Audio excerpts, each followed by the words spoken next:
Wasted my life protecting humans. They don't deserve it. I guess that's the most neutral we can pick. I don't dispute that you have been charged with protecting the people of a particularly challenging district. But poverty does not make one a loser. Poverty is just poverty.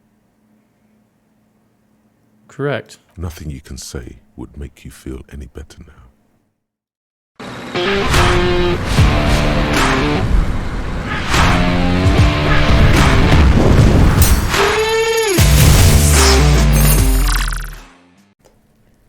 Hey everybody, Charlie Niner 2 here, and welcome back to Disco Elysium. When we last left off, we were investigating a crime scene with this individual over here being hung from this tree. We spoke to the local boy here who was not too receptive to us, to our questioning, and we're going to go ahead and continue. So I have the option turned on for when I hit tab, all interactable objects are highlighted. I'm going to keep that on to keep gameplay going, and just makes it a little smoother for me. So one of the things we noticed here, it looks like some footprints here, so let's go check it out. There are several footprints in the mud, left by work boots. Anywhere from 6 to 12 pairs have walked here. 6 to 12 pairs, so this doesn't necessarily incriminate anyone, it just means they've come to view the body. So let's go ahead and try to see how many it is. Ooh, damaged my morale. Okay, let's use one of these. And looks like we're delving into our own psyche. Despair creeps into you, getting fat on your weakness. Whatever noble intentions you once had as a police officer, it's eaten them all up now. Oh no. You're still coming up with sentences. That's a step up from total annihilation, right?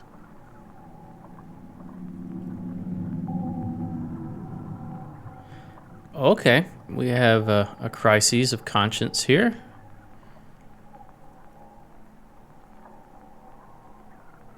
We're not quitting. We don't wish we were dead. We're not done.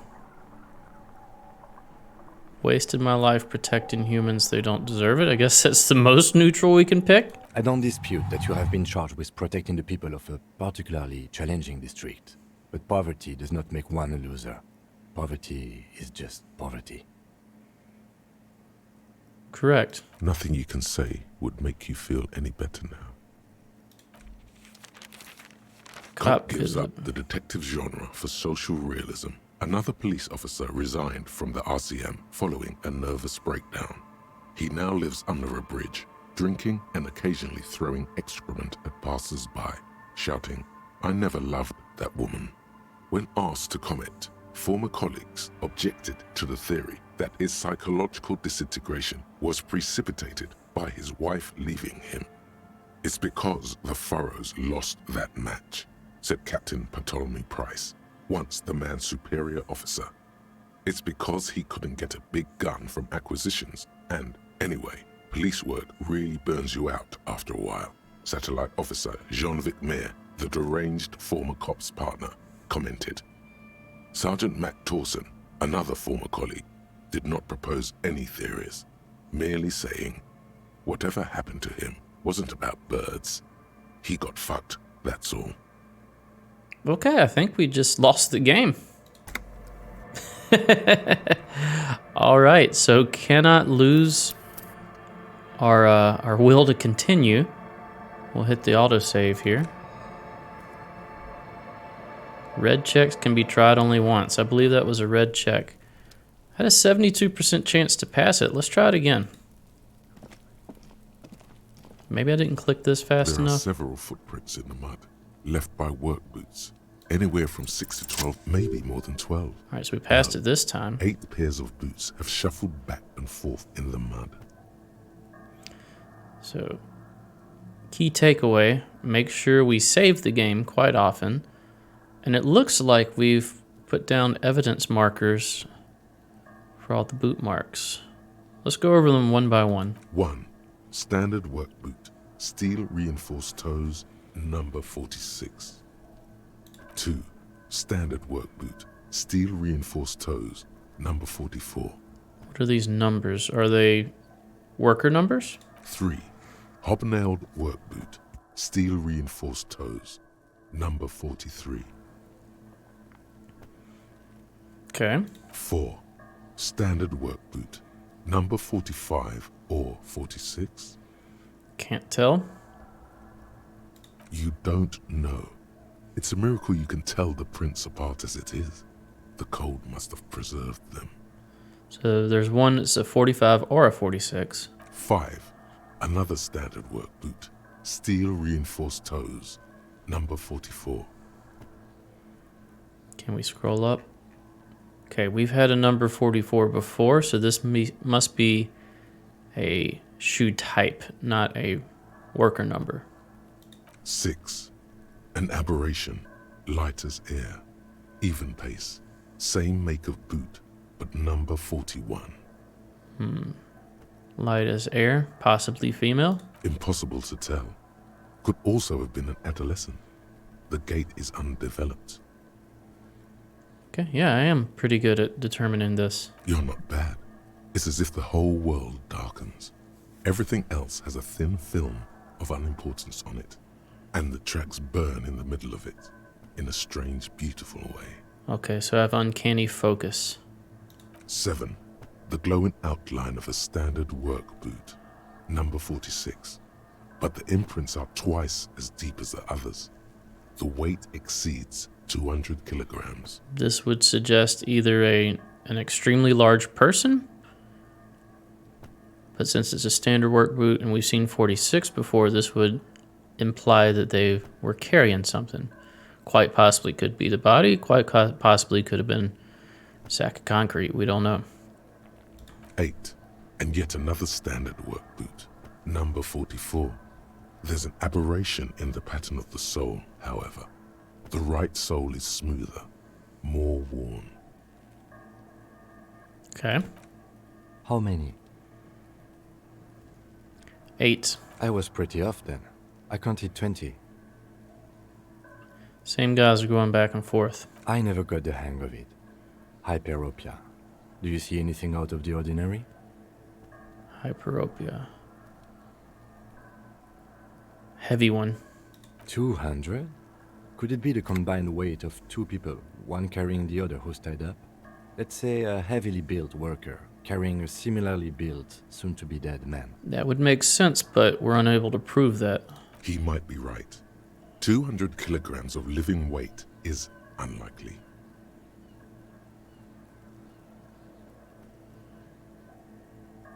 Yep. Possibly, yes. Okay, so we think one of them was carrying him. But why? Why did they have to carry him? Yes, they could have used a makeshift stretcher or just march him up to the gallows. I'm assuming he wasn't conscious. Even easier to carry on a stretcher, or between two men. Anyway, it's for future consideration. What else can you see? We saw an aberration, one sole smoother than the other. Interesting. Let's name it the odd sole. Any ideas why? Someone operating a workbench with a pedal? Like a joiner at the harbor. Or maybe a drummer? Doubt it's a drummer. We're not gonna call him stupid, though. No, it's not. Forget I said it. We are not looking for a drummer. I doubt it. Perhaps it could be a driver. A driver would wear out their right shoe before the left. The accelerator is on the right. I'm gonna nod thoughtfully. We should keep our eyes open around the traffic jam. See whether anyone strikes out as a potential suspect. Seems prudent, no? Yeah, seems prudent. Mm-hmm. Lieutenant writes the information down in his notebook, then reverts to the tracks in the mud. All right, let's point out the light step number 41 shoe. A woman or a kid? Is there any way to be sure? Understood. Anything else? Yeah, it could be a woman or a kid. How old do you think these tracks are? They did mention that it was cold and it looks like snow falling, so could be up to 7 days old. Seeing as how the body's been up there for 7 days. A week, maybe? 7 days would fit the time frame provided to us by the caller. who reported the hanging. Correct. It is not impossible. How do you know? I pulled last week's forecast for coastal Havashol. 7 days below freezing. The day before, the day of his hanging, was the last warm day. The day before was the last warm day. All right, we'll make sure to try to imprint that into our minds. Correct again. Sub-zero temperatures would preserve the tracks in a good state. The commotion here could have taken place a week ago. Let's ask him what he thinks happened here. What do I think? A mob of people brought something heavy to the tree. One of them was carrying the victim. They shuffled around, especially under the tree. Seems fair enough. Then, after hoisting him up, they stood in a semicircle facing his direction. At first glance, this appears to be a lynching. Yeah, I think he was already dead. Indeed, they all stood in a row here and looked at the tree. Yes, everything fits so well. Carried him over, hoisted him up, watched him hang. This is easy. Be wary of things that seem too easy. I think we have a firm understanding of what happened here. The lieutenant's eyes narrow. He's thinking to himself. Either way. What else? Well, I think that's it. We've been through all of it. All right, let's see what else we can look at back here. All right. Let's go back inside, I believe. Need to get that key for this container. Well, we can go ahead and look at this broken fence as well. You see a set of tire tracks in the brown slush that covers the plaza mosaic. 72% again. Reconstruct the movement. Let's try it.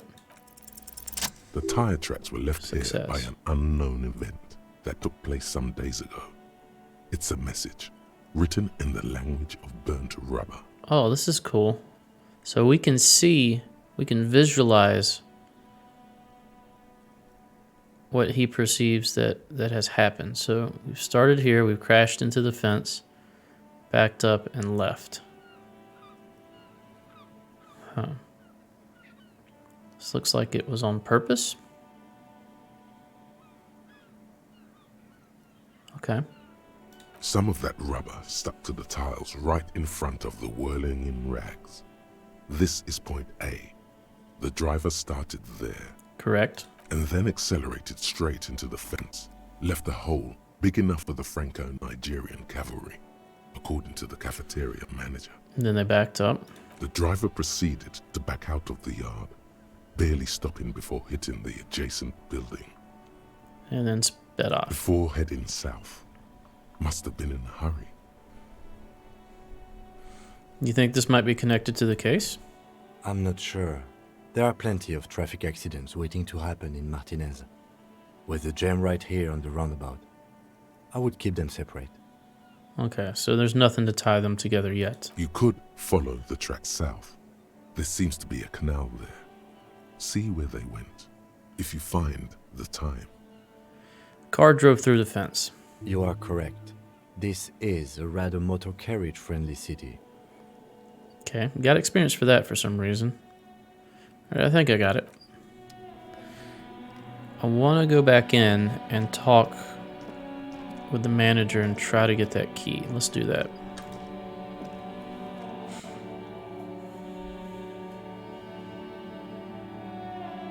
Don't be afraid to say weird things.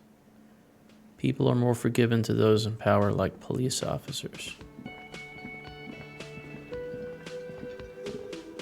Alright, let's talk to this guy. I don't have your money, but do you have a key? Can I help you? Is the trash container out back yours? Mine? No, it belongs to the Whirling in Rags. Yes, but you know what I meant. Thank you for clearing that up. Why do you keep the container locked? Why? To keep the hobos and drunks out. That's why. And the neighbors too. They put their trash there and they don't pay for the garbage company. Fair enough. I thought as much.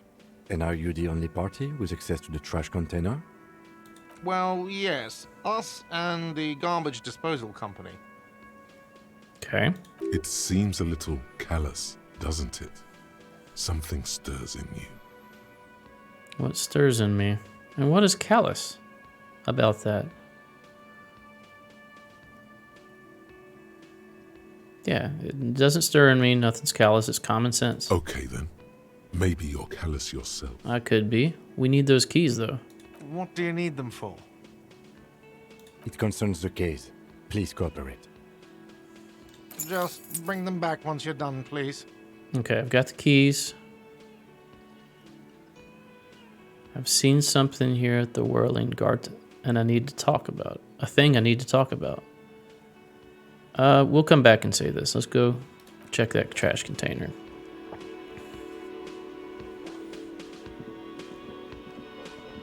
Okay. There's a cryptozoologist somewhere. Let's go back outside.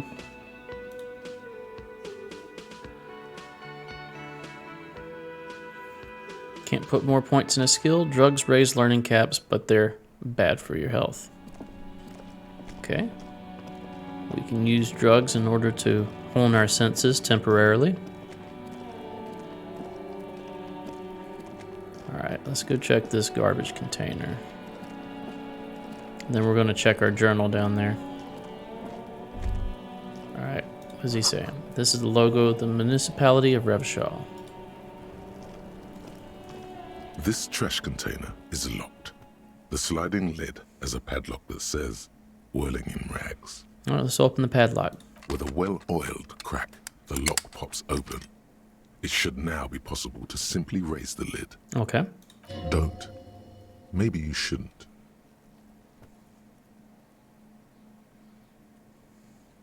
Don't. Why shouldn't I? What's this? Just a feeling. A warning from some part of you. Oof. Oof. A gut instinct. I still want to open it. The smell of rotten food rises to greet you. You see soggy cartons, dirty rags, and organic waste. Okay. We're just in time. This hasn't been emptied for over a week. Look under the boxes of carton. You see milk, an egg rest with one broken egg in it, some pasta wrapper. Picking up the soggy packages somehow feels familiar. Continue. You've done this before. The movements are recorded in your elbows, the methodology in your fingers. You're used to this. I'm used to dumpster diving? No, searching for evidence in the trash. Yeah, that makes sense. Let's dive further. A box falls into pieces in your hands. Batiste Soleil cereal. There are plastic pasta packages below, and turbo noodles. Nothing of note, however. Turbo noodles. Let's look at the rags. Among the threadbare kitchen towels, something catches your eye. A pair of denim trousers. Let's grab them. As the legs of the slime-covered jeans begin to unspool from the garbage, a rank corpse smell fills the air. Okay. The victim's clothes? Cadaver in odor is faint. If these belong to the deceased, they were removed when he was still in the early stages of decay. Okay. Drop them in here, officer. Alright, so we did get some evidence. Guitar marked blue jeans. Pockets empty or empty. He wore them with a belt, too.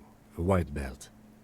The loops appear stretched, but Let's look into the the container. belt is missing. That's it. Do you see anything else in there? I have another bag here. Let's continue looking. Something slimy catches your eye. Let's reach for it. A drab, long-sleeved shirt, olive-colored, appears from the food waste, dripping with pus. That doesn't sound great. This is a military-type overgarment. No label or serial number. This is the kind of rib-knit shirt that's worn over light armor to conceal it in an urban scenario. Anything more? Let's check. The rest of the rags are just kitchen variety waste.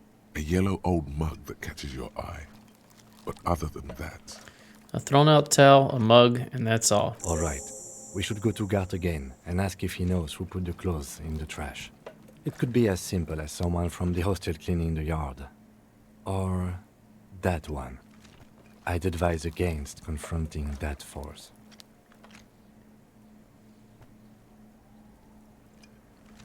Well, considering that Gart has the keys, we should probably talk to him instead of this kid. Not really. All we know is the victim's clothes are in the trash, the lid was locked, and his establishment had the key. It's just a small loose thread. All right, proceed. The lieutenant nods, then looks back into the trash container. Let's get that mug. You pick out a broken mug with an oddly racist depiction of the yellow man frolicking in saffron, Is this an antique? only in its social sensibility. All right, well, I guess we're going to take a racist mug.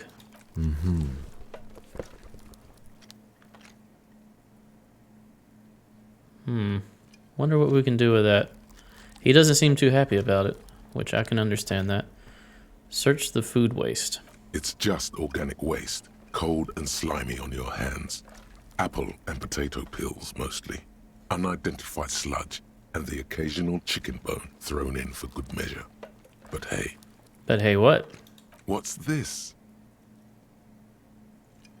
What? A blue piece of plastic sticks out from the apple peels. It's shiny. Looks like the corner of something. Let's see what it is. They look badly damaged, but you can still make out forms and notes, written in a man's handwriting. Okay, damaged ledger. Officer, is that your paperwork? Possibly. It is. Look, the plastic has the RCM street grid on it. You've even got an autopsy form in there. Level up.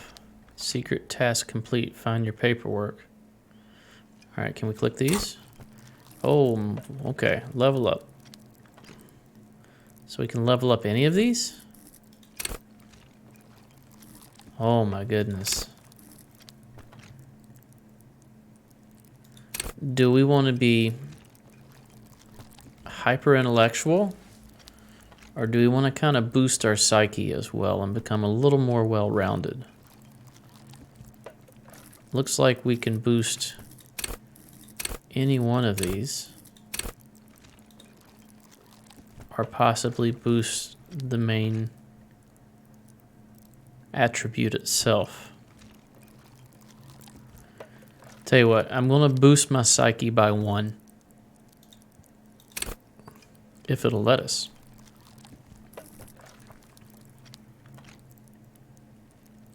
Doesn't look like it will let us. Yeah, we'll have to level up one of these individually. Empathy, volition, authority, esprit de corps, suggestion, charm, esprit de corps, understand cop culture, authority, intimidate, empathy, understand others, Inland Empire, hunches and gut feelings, volition, hold yourself together, keep your morale up. Seeing as how that kind of killed us, we probably want to boost this one. Okay. Do we have any other level ups? Nope, that's it. So we're going to boost our volition. I'm going to push it up to 2. And we're going to accept changes and close. Alright, we're also going to look in our journal here. Who put the clothes in the trash? We got to pay for our damages. Who made the phone call? Report your badge missing. Inspect victim's body. Sing karaoke. Hidden tasks. Completed tasks. Alright. If Continue. you don't mind me asking, how did this get in the trash?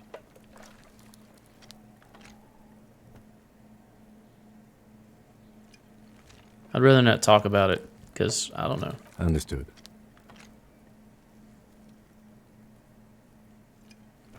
Alright, that's it for the container. The container sounds a muffled gong. That's one thing off the list. I think we got it all. Okay, let's leave. You said you didn't want to talk about the ledger. However, now that you have it back, it would not hurt to start taking notes on the case. Officially. Read your ledger and name the case. Okay, I imagine we go to... There we go. We go to our inventory. Interact. Our ledger. Use the inspect button in inventory. Where's the inspect button?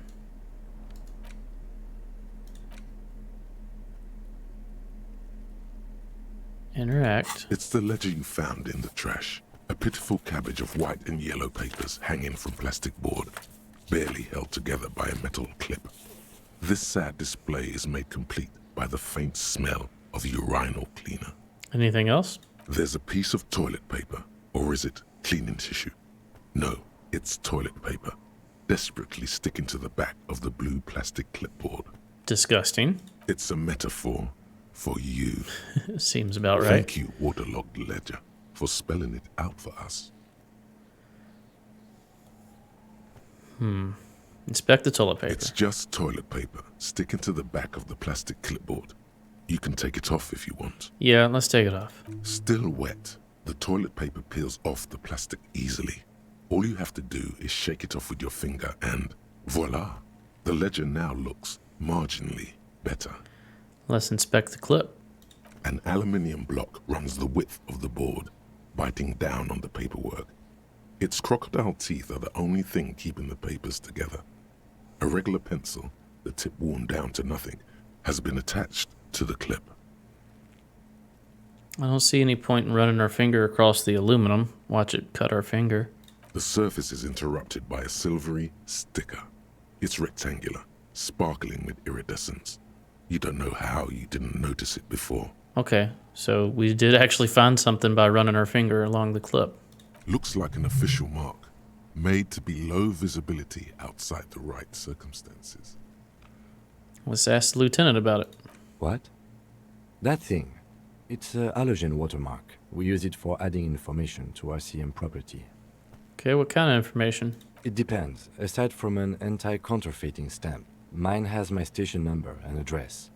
The information varies by date of issue. Okay. Maybe yours will have how many cases you've solved. How can I read it?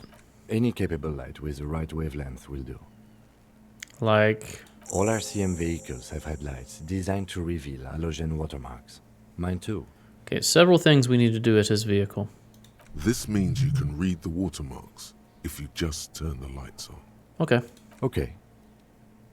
While a bunch of sodden papers sag from the clipboard in your hand, it's a sorry sight. Let's look at the white papers. They're not exactly white. They're yellowed in patches by sunlight and alcohol, and covered in dense blue handwriting. Ink escapes into watercolor patterns, reaching its tendrils across entire pages. The paper itself is checkered, with faint red lines forming short paragraphs. Okay. Once in a while, there's a red stamp that exclaims, "Case files commit to paper." The case files themselves are plenty. You count more than 100 sodden, crumpled up, earmarked pages falling apart in your hands. They appear to be sufficiently organized and extremely dense, if mostly illegible. Okay, so we have a ton of case files, not necessarily related to this particular case. Something has caused us to either break down and decide that we didn't want to do this anymore, throw the paperwork in the garbage, or something else has happened. I don't think we have enough information yet, but some major life-altering event has happened. What's in there? What are they about? Work, strife, poverty, the Jamrock Quarter. These are handwritten logs of investigations dating back to January 51, this year. The exact number is hard to estimate due to missing pages and an odd naming convention. But there are at least 20, maybe 30 cases undertaken, not completed, mind you. Maybe we felt overwhelmed or inadequate because we didn't solve these cases, or maybe we kind of lost hope in humanity because there are so many cases. It's the middle of March. You have attempted 2 cases a week on average. What do you mean? Is that all?